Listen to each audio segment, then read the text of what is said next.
Bonjour, bienvenue sur Sudokanar. C'est le jour 25 de Pédantix. J'ai zappé le jeu d'hier. On va voir ce que ça donne sur le jeu d'aujourd'hui. Je saisis les mots sur ma liste.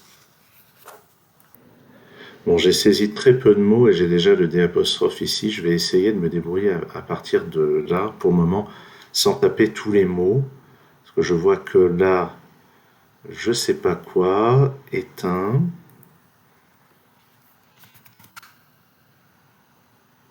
De là, allez, moi je dis que c'est de la biologie, de l'anatomie, non, à moins que ce soit un oiseau,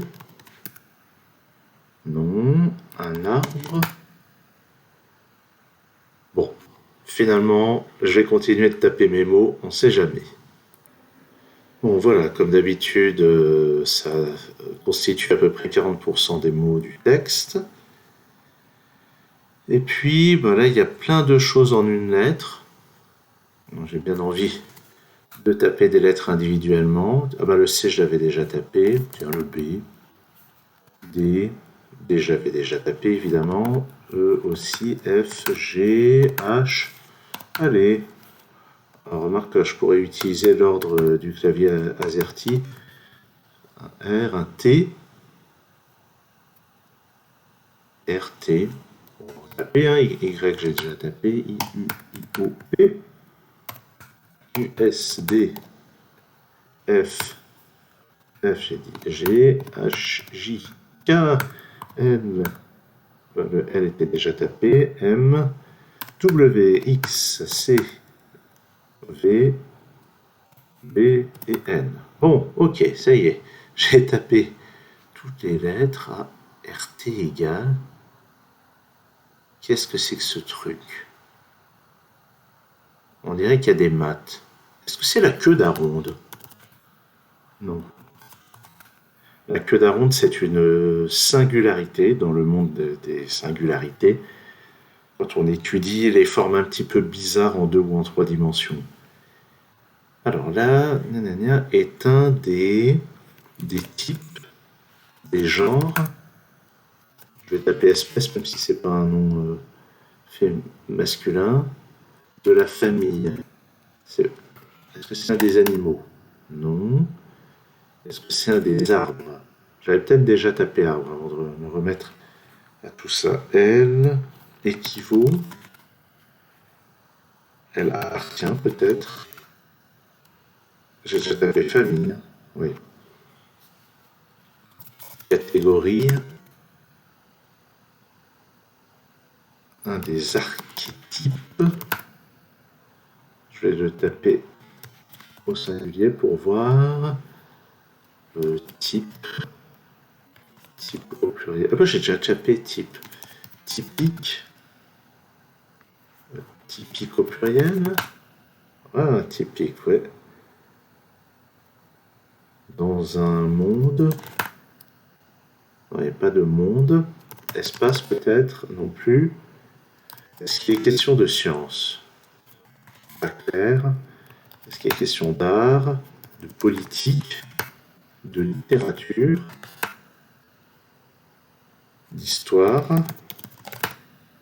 géographie, géologie, biologie j'ai déjà tapé, botanique,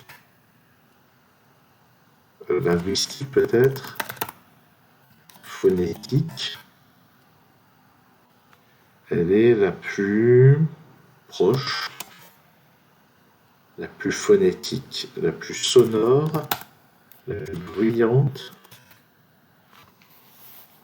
Qu'est-ce que c'est que tous ces R et ces T? Il n'est vraiment pas question de physique. Ah si. Ok. C'est pas des maths, c'est de la physique. Jung. C'est pas les fentes de Jung. Est-ce qu'il est question de mécanique? Oui. Quantique peut-être. Ah. La fonction d'onde. Yes. Donc, la fonction d'onde est un des concepts clés un des concepts fondateurs, un des concepts fondamentaux, voilà, de la mécanique quantique. Elle, alors il doit bien y avoir équation quelque part. Heisenberg, alors, équation. Ah, je devrais savoir. Alors, l'effet quantique peut-être, l'état quantique, superposition. Alors, c'est l'équation. Je devrais savoir qui fait l'équation fondamentale sur la fonction d'onde. Si c'est pas Heisenberg, c'est... Ah, j'ai tout oublié. Alors, est-ce que c'est un H majuscule? Ah, peut-être si. Oui. Il doit bien y avoir un phi quelque part aussi, non? Si, oui, donc là, il y a des formules qui sont tapées en latex. Il doit y avoir ce symbole. Ah ben non, les symboles, on les met pas. Alors, est-ce que... Si je quête ou bras, qui sont les symboles... Donc, qu'est-ce que ça va pouvoir être? N, description peut-être, elle participe, elle contribue,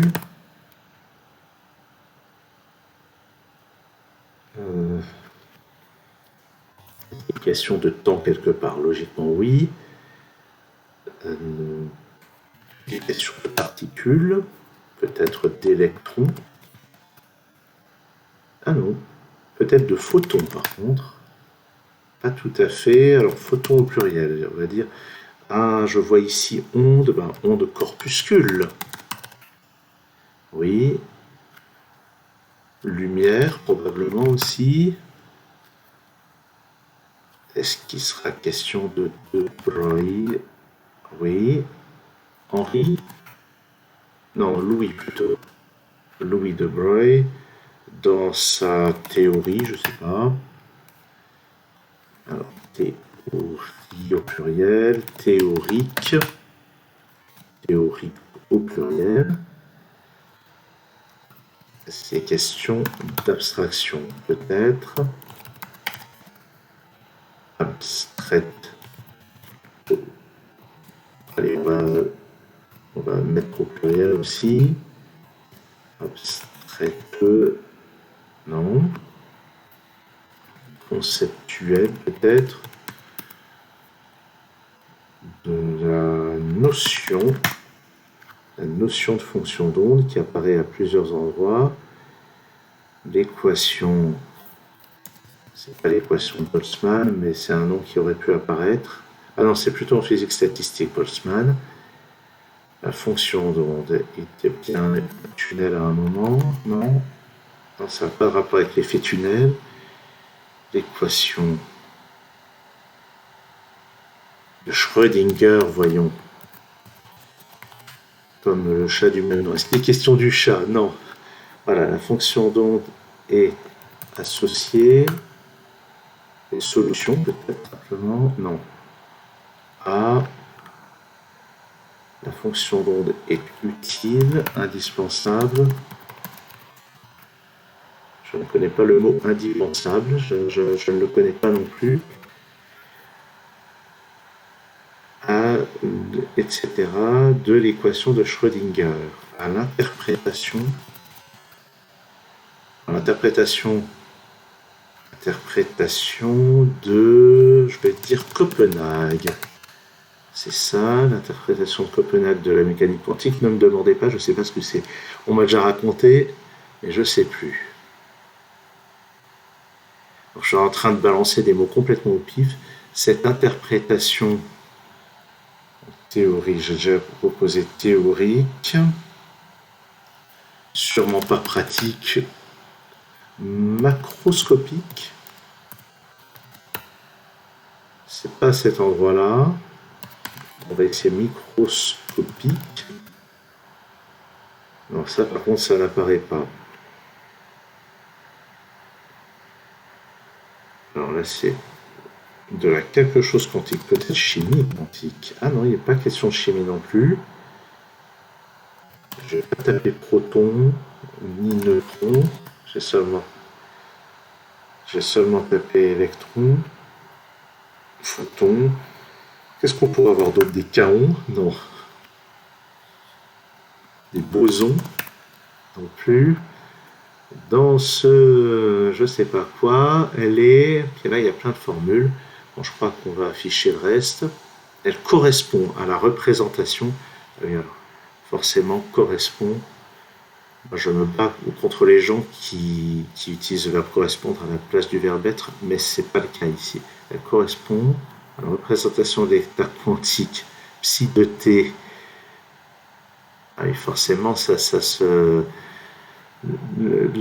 Toutes ces écritures en latex, ça se prête mal à ce genre de jeu. Elle correspond à une amplitude de probabilité. J'ai pas pensé à mettre probabilité, alors que je devrais savoir ça. On va aller regarder la page plutôt. Sur la fonction, bon, il y a des jolies animations. Donc l'état quantique, ça, c'est ce qu'on appelle un ket, par opposition à un bras, je ne sais plus où c'est. Et là non plus, j'ai jamais trop su ce que c'était. Ça, je sais que c'est ce qu'on appelle un produit scalaire hermitien, mais je ne vais pas vous faire un cours là-dessus. Densité de probabilité volumique. Ah oui, là, il y a plein de noms. Donc Werner Heisenberg, Max Born. L'interprétation de Copenhague de la mécanique quantique, laquelle interprète ce caractère probabiliste dans l'interaction entre le système de mesure et le système quantique, conduisant à la réduction du paquet d'ondes. Elle est la plus couramment admise en pratique. Si elle est la plus couramment admise en pratique, cette interprétation soulève divers problèmes épistémologiques. Et ce qui est magnifique, c'est à quel point je crois qu'il y a plein de gens qui essayent d'utiliser la métaphore de ces interprétations pour les appliquer à d'autres domaines, ce qui relève en général de la pure pseudoscience. Vecteur d'état, équation de Schrödinger, mesure d'une grandeur physique. Peut-être qu'un jour je me déciderai à essayer d'apprendre des choses dans le domaine. Le hamiltonien, tiens, j'ai même pas pensé à taper ce mot-là. Représentation de l'espace des états d'un système. Autant dire que il faut avoir un certain bagage physique et mathématique pour avoir la moindre idée de ce dont il retourne là-dedans. Et bon, personnellement, j'ai certainement la plupart du bagage mathématique requis, mais je ne vais pas prétendre que je comprends ce qui est écrit là, parce que je ne sais pas de quoi ça parle réellement du point de vue physique. Bon, et ben voilà quoi. Hein. Donc on va s'arrêter là. À très bientôt sur Sudokanar.